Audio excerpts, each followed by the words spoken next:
a mere 7 years after my graduation day, I had failed on an epic scale.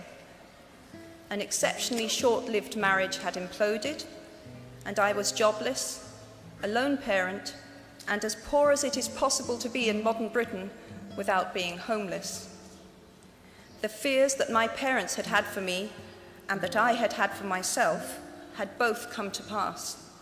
And by every usual standard, I was the biggest failure I knew.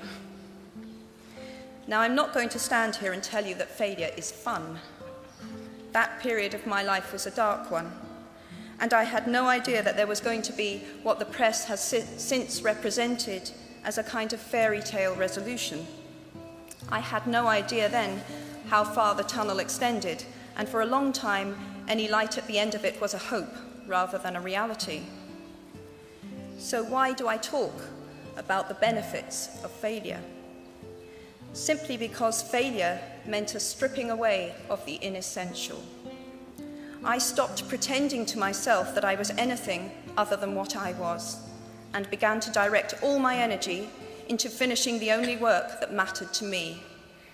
Had I really succeeded at anything else, I might never have found the determination to succeed in the one arena where I believed I truly belonged.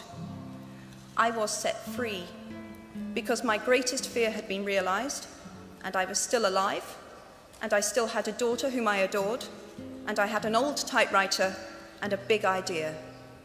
And so rock bottom became the solid foundation on which I rebuilt my life.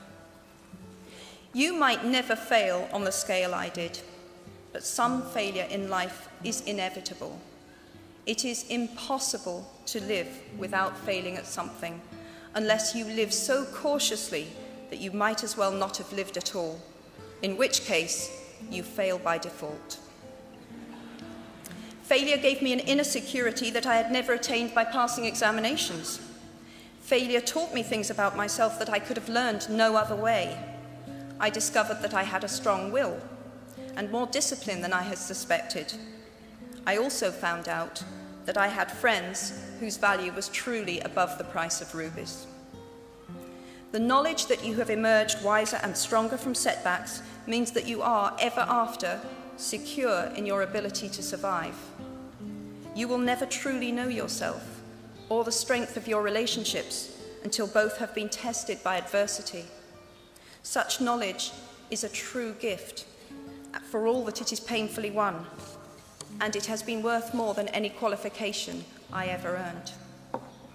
So given a time turner, I would tell my 21-year-old self that personal happiness lies in knowing that life is not a checklist of acquisition or achievement.